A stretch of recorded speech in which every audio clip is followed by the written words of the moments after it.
Now,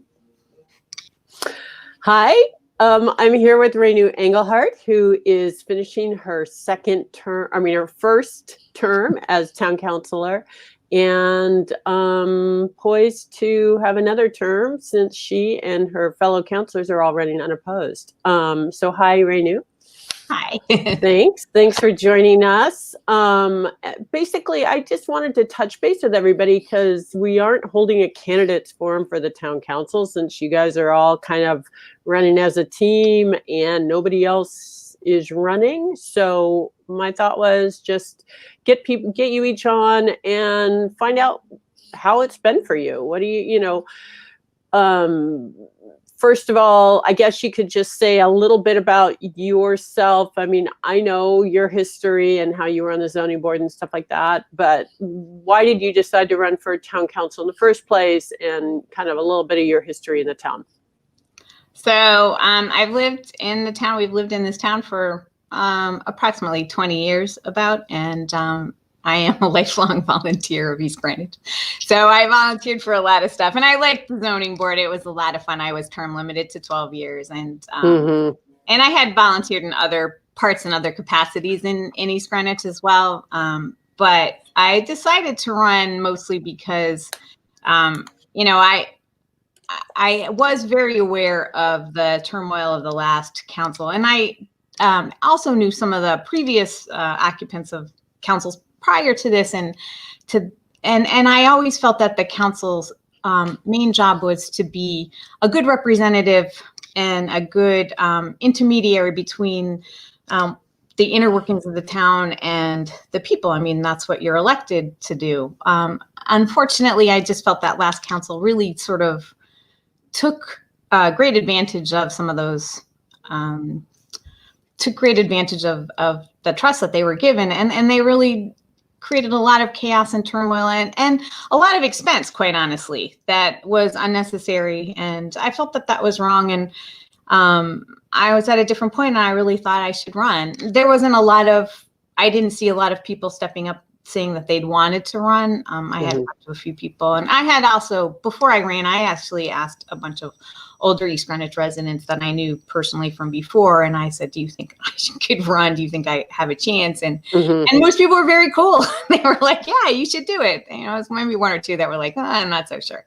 But I think I think most people were pretty nice about it, and I think I'm glad I did it. I really am. I think I would have regretted it had I not done it.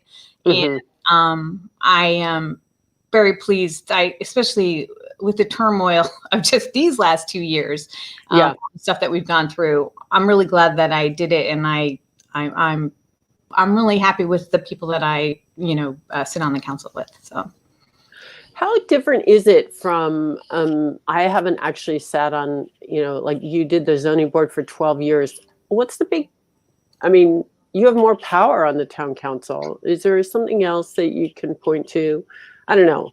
It's funny. I think you have more power in some respects. I think in policy you do for the town council. I don't know necessarily for certain items. Planning and zoning actually do have a lot of power within those. They're the ones who decide about buildings and building.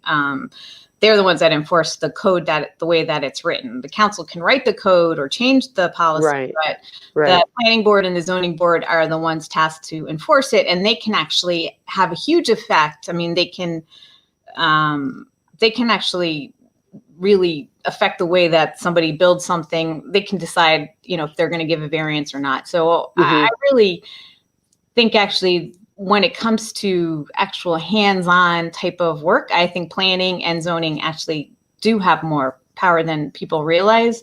I wish people would go to those more often because... Yeah, I think you're right. People just don't fully appreciate. I know I didn't before I really started covering it, as much power as those two all volunteer boards do. You guys put the people on those boards, right? But, the town council is the one who names them to the board. But it is, it's an interesting position.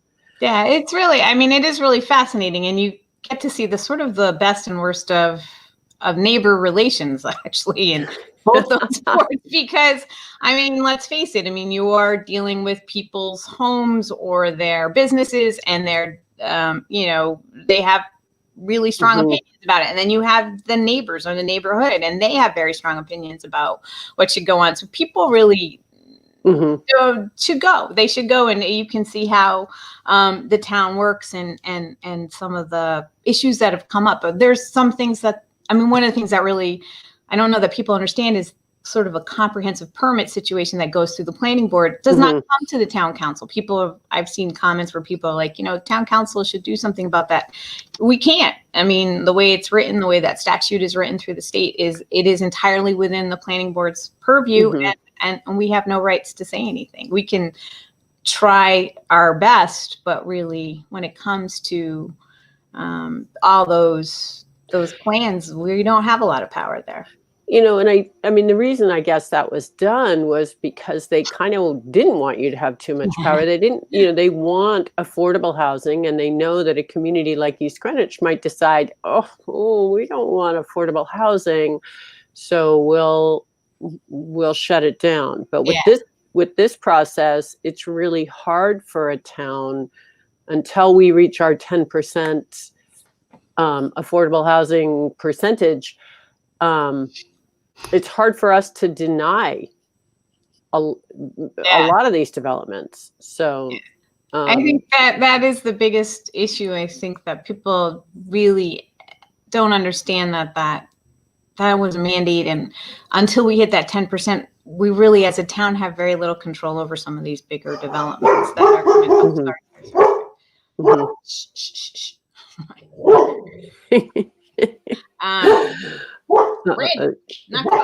We're in real life here, folks. I've got my son James playing piano out there, and you've got your dog. So there you go. It's real life. All right. So you got on the town council.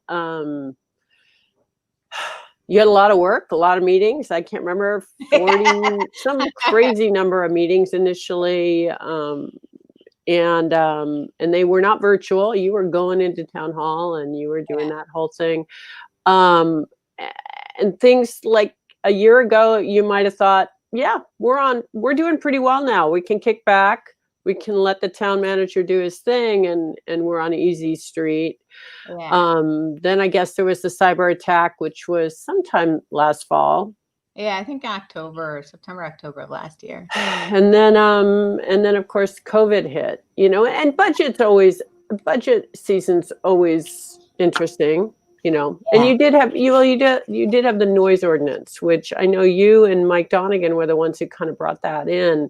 Yeah. Do you feel like that? I mean, I would say that's one area where you got some significant pushback. And in fact, you're still in litigation on that. What are your feelings about that? How that all went, the noise ordinance. Are you feeling good about that process?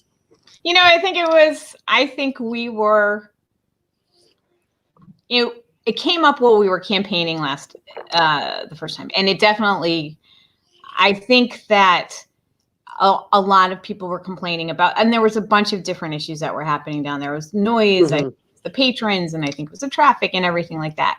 I really feel that there was a lot of people that needed, had asked for relief, and they had never gotten it from prior councils, and not just the past council, but several councils. I mean, people had been complaining for a long time.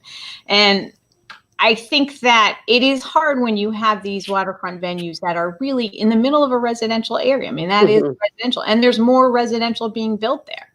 And I am proud of that. I mean, I know that it is in litigation, and I know that people, some people felt that it was unfair to business, but I really don't think we could have gone much lower if we wanted to, like they had in Warwick for the same group of people.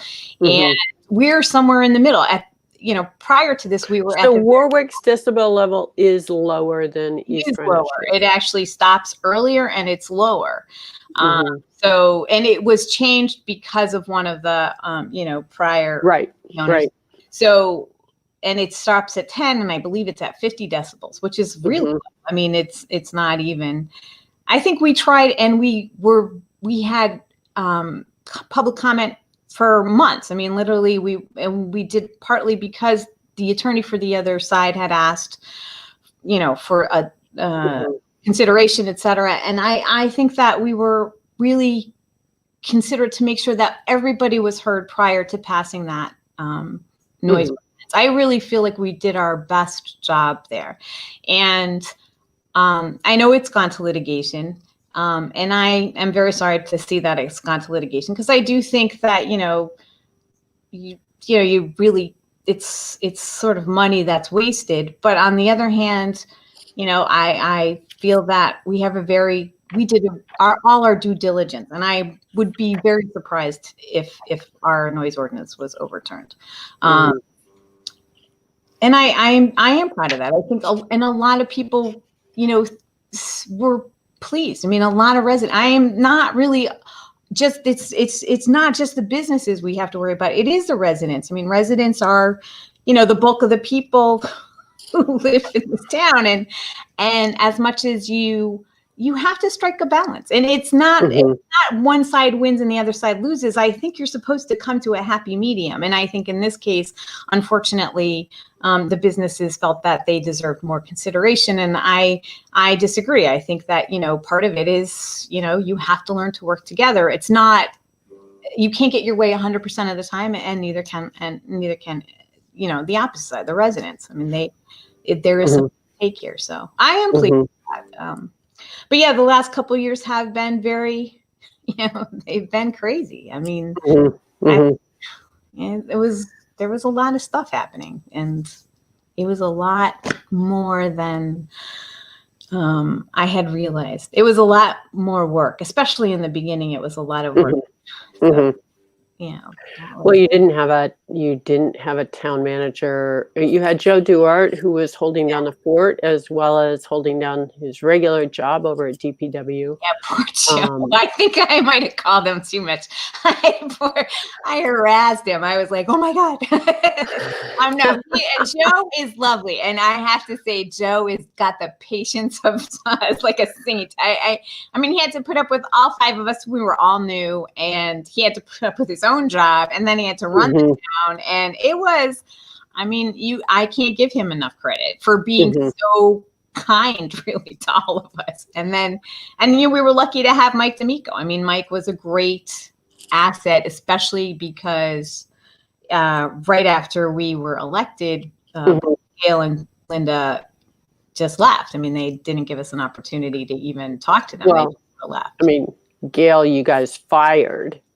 Linda did leave. Yeah, Linda left without any. I think she knew that we were going to let her go, but she didn't want to stay at all, even to like do a transition, which I have to say I think is a little unprofessional. I think she could have stayed a little bit longer just to, help us in that transition part. And Linda left once the election was. Sorry, the camera. Once the election was over, Linda left. I mean, she didn't even come back. Yeah. I think so. Pretty quickly. So, and so Mike D'Amico was there as a finance consultant, and he also negotiated labor contracts. Yeah.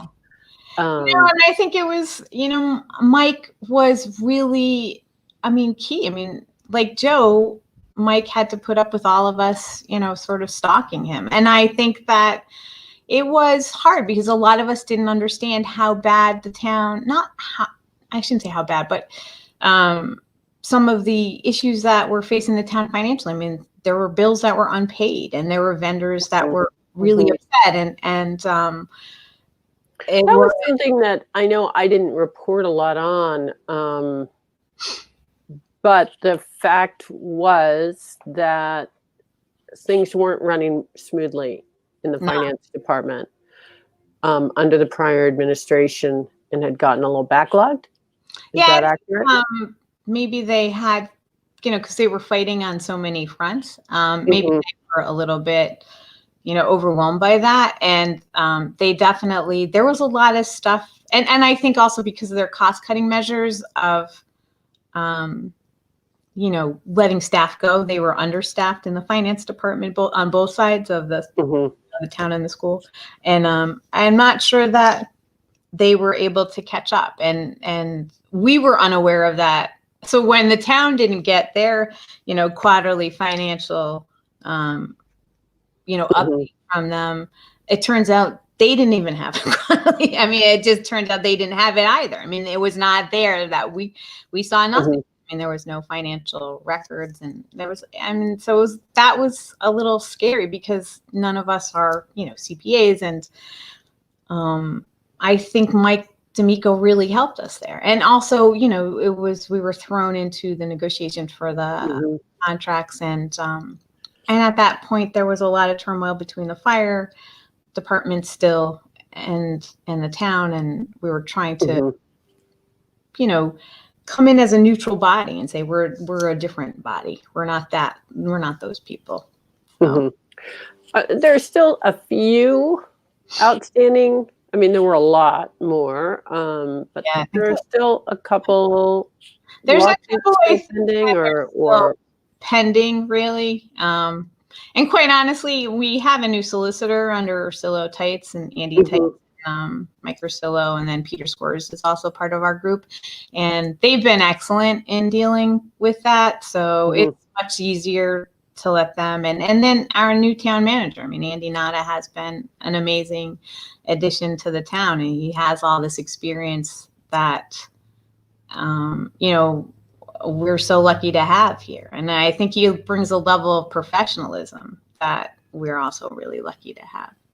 Him, Chief Patno, Trish, we're really lucky to have this team that we have at the moment.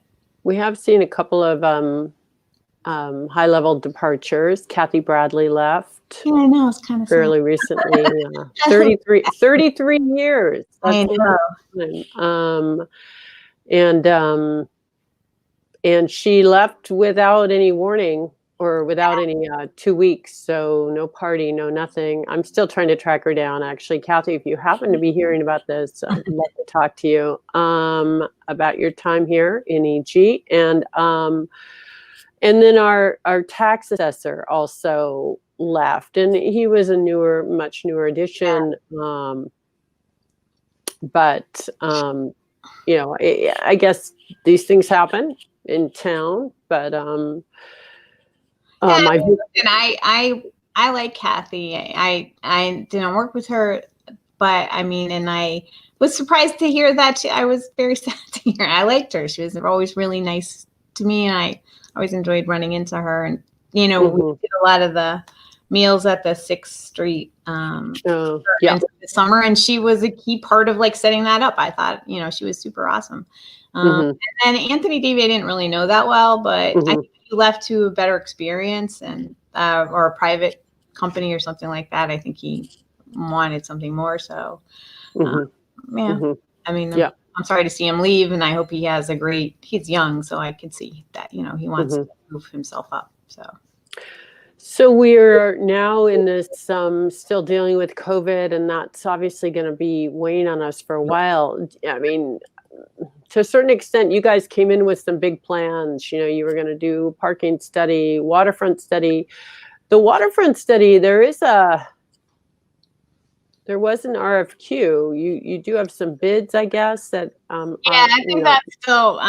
We're definitely still doing that. That actually is still, even with all the budget problems of the last year with COVID, et cetera. We're actually still working on the waterfront study. I think it's really important because there is a lot of pressure on our waterfront. We have a small sliver, and yet we have a real need for a study there. And the parking study as well is going ahead. I mean, I'm not really sure off the top of my head where it is, but I know that we are going to we're still in the I thought the thought was at least to wait until the worst of this COVID is over, because you're not going to get a true representation of what parking is, especially if we're letting businesses use some of that parking. I think that's I shouldn't say I don't recall off the top of my head, but we were definitely going to go ahead with the parking study. I think it's something we have a huge parking demand when everything is back to normal and all things are considered equal. Parking is a big complaint that we used to get in zoning, let alone in the town council parking requirements. One question I've been asking everybody is about the protests that started after George Floyd was killed in Minneapolis. You know, a town like East Greenwich, we haven't seen anything like that, but I suspect a lot of towns don't think about things like this until something does happen. What do you think the role of the town council should be in perhaps promoting diversity or looking at our fire department, our police department, and making sure that processes are set in place to handle situations that might arise in a clear and thoughtful manner? How do you view your role? I mean, first I would start with, I think the police department in East Greenwich, I know that people have said, you know, are concerned about police departments overall. I think East Greenwich actually has a very good police department.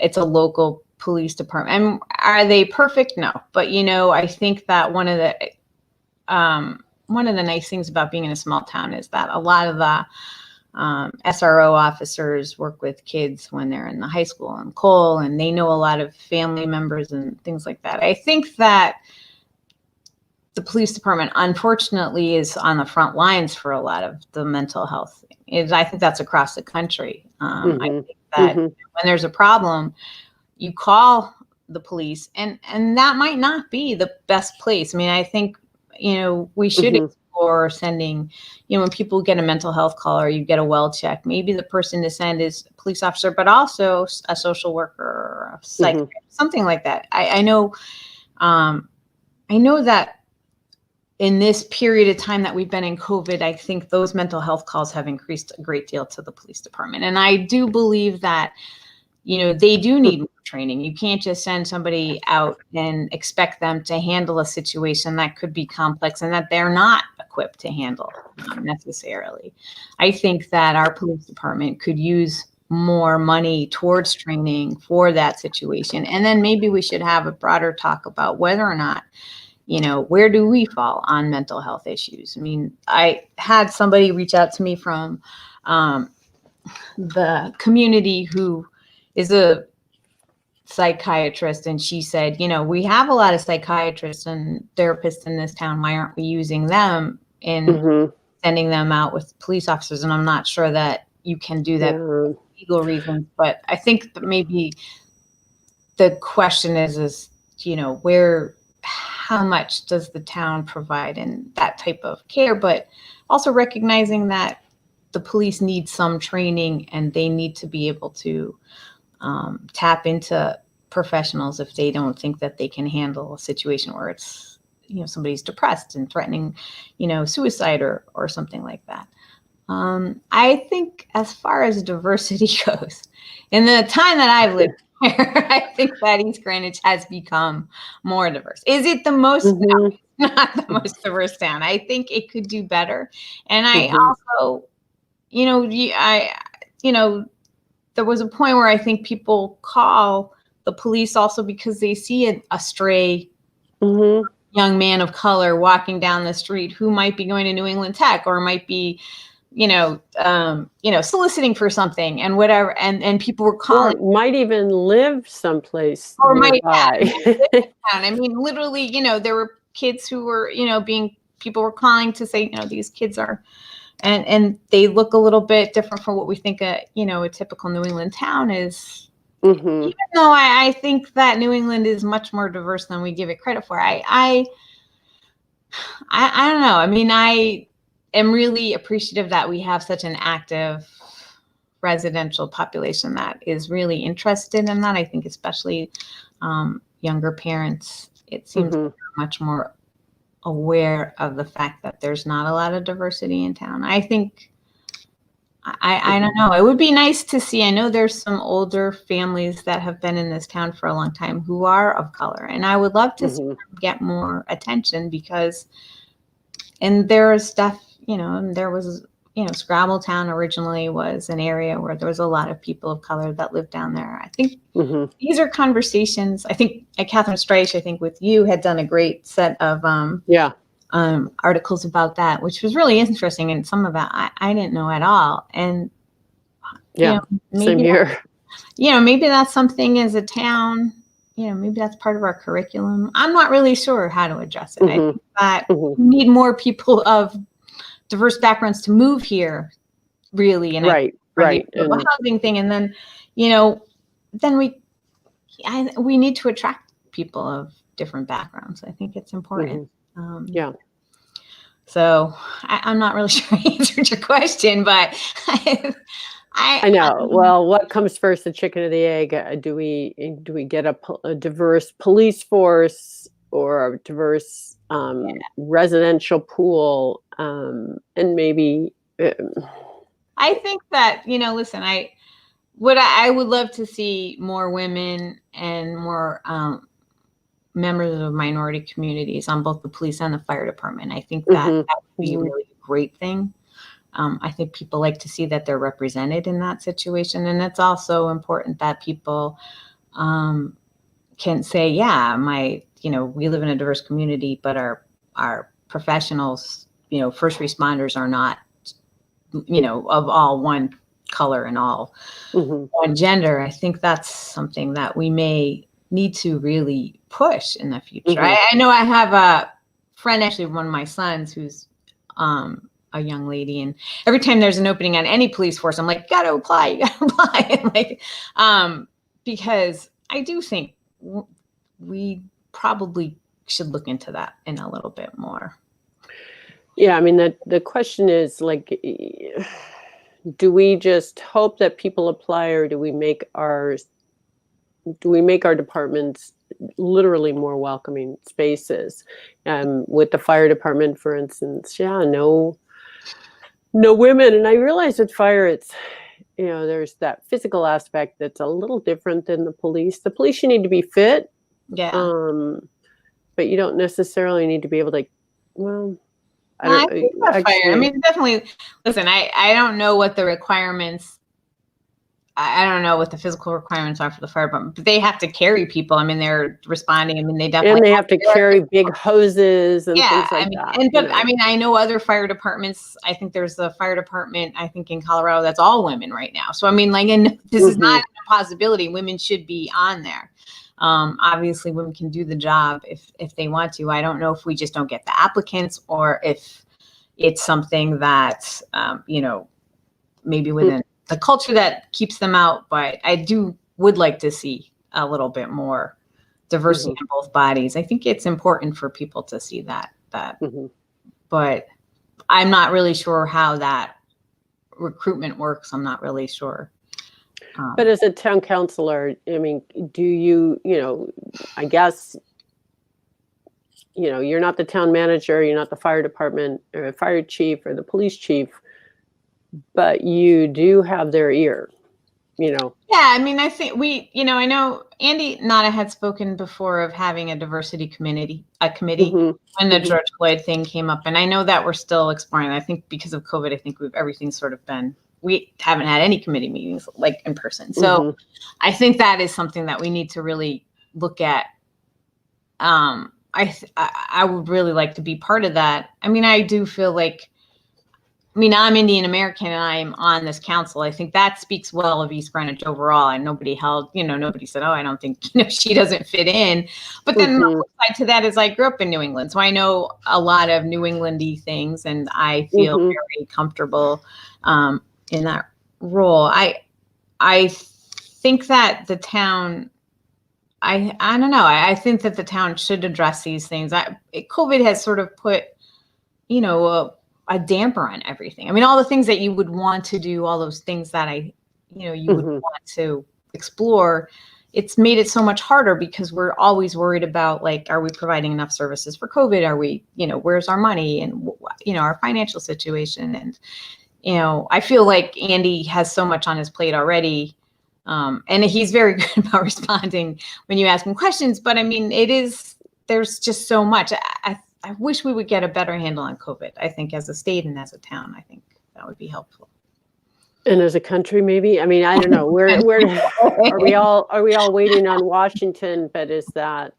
Well, I mean, let's face it. I mean, municipalities are taking the brunt of the expense. I mean, and that's true in Rhode Island, at least. I mean, we are the front lines to a lot of the COVID related expenses. I mean, as far as the schools go and as far as the town goes, and as, you know, providing services for people who are elderly or shut in, or those are really, you know, or making sure our businesses are well taken care of and can survive this winter.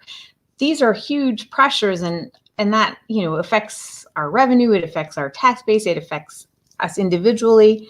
And, you know, and I understand that people don't want to hear this, but it's expensive. I mean, it is expensive. And I do think the federal government should really, and don't get me wrong, I think the governor should release that CARES money. I think it was. You think that she should? I do. I really feel like, you know, at least even if she didn't want to give it all out at first, I think, you know, she could parse it out in increments of, like, you know, if you're less than you're a town less than 15,000, you all get $1 million, and then maybe, you know, go up that way and give out just a little bit more, because these expenses are costing us money. And, you know, that way she can conserve whatever she needs to for whatever, you know, her plan is for that money, which I'm sure has to do with the budget. But I think that people don't realize we have to balance our budget, and we're going to probably, you know, not probably, but, you know, there's a chance that and all these towns are going to have to cut services in order to balance our budget. And I think the same in the state has to balance their budget. The federal government doesn't have to, and they're already running $1 trillion debt in just 1 year. I think that, you know, while they were doing the Supreme Court nominee, they could have also sent out more aid or recognized that cities and towns are facing a huge crisis coming up. So speaking of that, in terms of the next budget that comes down, you guys managed to keep taxes low this year, or the rate of increase low, let's put it that way. But you could raise it. You know, you've got permission by the state to go up to 4%. Traditionally, the town councils here in East Greenwich have tried to keep it like 2% or lower. Yeah. And you guys were at 0.9 or something, I think, for residents. Do you feel like you could raise it to 3 or 4%, and then and that would maintain services, maybe postpone or avoid furloughs or layoffs? Or I really hate to lean on residents. I mean, our only tax options are either property tax or, you know, the commercial rate. And I hate to put that burden on either side at this point. I mean, we are really, you know, I think families are facing some really tough decisions. But I think that, you know, it's going to be, I mean, I honestly don't, you know, if I had my way, I wouldn't raise taxes at all. I just feel like it is such a difficult thing to ask people to pay more than, especially in this time of crisis. I think economically, families are just hurting, whether they've been furloughed or they've lost their jobs. And then I know this like second wave of what's happened is that a lot of people have lost their jobs. I know a lot of bigger companies in Rhode Island have gone ahead and just laid people off after getting the PPP money from the beginning. So that's not a great place to put people. And I think businesses are also hurting. I mean, we can't lean on businesses that much as either. I mean, they're definitely, you know, we're a restaurant heavy town with the current health guidelines. And I saw that the governor is thinking of going back to stage 2. I was like, you know, this is really going to kill a lot of these small businesses. They don't have that resource like a bigger company might have. So I don't know. I really am going to leave all that. I mean, I know my understanding is that collections are still pretty good for the town. I'm not really sure where they fall right now. I think Andy and Trish will let us know. I do have a lot of faith actually in Trish Sunderland. I think she's been really excellent in the fact that she can give us our finance director. Our new finance director. I think she can give us a couple scenarios, and I think that Andy can as well. And, keeping in reason, I hope people come to those meetings and talk and listen. I think our biggest issue will probably be schools, whether, how much do the schools need and maintenance effort, and that's a really big concern for us. I think, we want to provide the school situation, but they've had a lot of expenses themselves. I mean, just having to clean constantly and being able to provide masks and, it's costing the schools as much too. And then you have, the technology. I don't know. I'd prefer not to raise taxes if we could get away with it. But I don't think that's going to happen. I don't know. I hope people come to the meetings, I guess, and so we can get out everybody's opinion in that. I hope they don't just put it away. And they're going to be virtual for a while, or is there any talk about changing that? I prefer not to be. I don't really like virtual. I mean, I get it that, we have these, I get, not really, I get tired and I don't always like it online. And also I feel like we miss a lot. I feel like I miss, people's, I feel like I miss nuances, and I feel like I miss sometimes the gist of the conversation is, you miss some of the bigger meanings when you're not in person.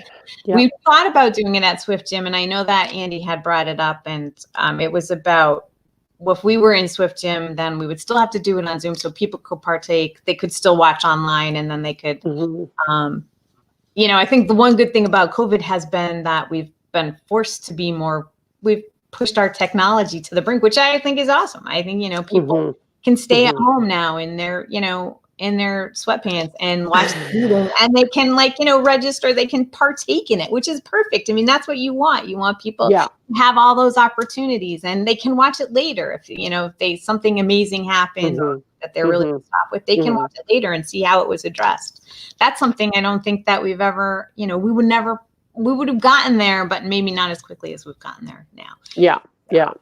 Kind of forced your hand. Let me think here if there are other exciting questions I have. There's, of course, development. We already kind of talked about the comp plan, though. Okay, so COVID's the reality, but you have 2 years. What's the most important thing for you, Renu, to accomplish in the next 2 years? I think I really would like to see the parking study go ahead. I think that has been a huge issue for everybody who lives downtown, particularly in the harbor side, particularly in the harbor. I think they have taken the brunt of all the development that's happened in the waterfront and on Main Street. I mean, their parking situation has been very difficult for a lot of those residents. I'd also like to see that we do more to address some of older people's concerns. And one of the things I'd like to see is that we discuss this year, or at least at some point, increasing our discount rate for seniors who stay in their own homes. Because a lot of people don't want, I know a couple of people who don't want to leave their homes, and but taxes are high, but they love their home and they're still very active. So, I think we need to maybe look at that. I would love to see our sidewalks be repaired downtown. They're disgusting, and I know part of it is DOT because of the Main Street situation, and DOT has been very difficult, I think, to deal with. So Andy has been good about talking to them. I mean, I know that's his hope to move East Greenwich up the list of. Or Main Street up the list of DOT priorities. And I would be remiss not to mention Mr. Zarella's plan for recreation fields, because he talks about it incessantly. And I do agree. I'd say if we could get some, a pool, we would be golden in this state. Well, it's true. I'm curious how that pays, like how that papers, could we actually make money off of something like that eventually? I don't know if we'll make a ton of money, but I think it would bring a lot of business into the town. I think it would bring a lot of families into the town, and all places have tournaments and meets, etc. And I think especially where East Greenwich is such a great it's a great town. It's a great location. I mean, I don't know that people really realize. I mean, you are literally in the center of the state. I mean, we have all the highways crossing East Greenwich. I mean, you can't beat it location-wise. I'm like, this is the best place to put stuff. But I really hope, you know, more, especially up and down Route 2. I would love to see more businesses up and down there because I think location-wise, you just can't beat it. You're so close to everything. Yeah, it's yeah, so I think recreation would be great. Well, Mike's my next victim. I mean, my next interview subject. I know I haven't nailed him down yet, but I got to do it. We're running out of time. I mean, not really. We could do this anytime. We should do it more often. But anyway, better late than never. I'm getting these done. And I appreciate you talking to me. Anything else I should ask that I haven't asked already? Not that I can think of off the top of my head. Yeah. I would love to see more people volunteer for town stuff. I mean, if people would volunteer for like the boards and commissions and things like that. I think, you know, maybe right now we don't have a ton of activity happening, but I think people, you know, you could volunteer at the library, you could volunteer at the schools, you could volunteer. You don't have to have kids, and you don't have to. It's a great way to meet other people in town, and I think it makes the community stronger. So, yeah, so I'd love to see more of that. But other than that, I can't think of anything. I walk my dog a lot, so if you see me out in public, you're more than welcome to say hello. All right. Well, thank you. Thanks, Renu. I'm going to take us off of this broadcast. So thanks so much. All right. Excellent. Do I leave it?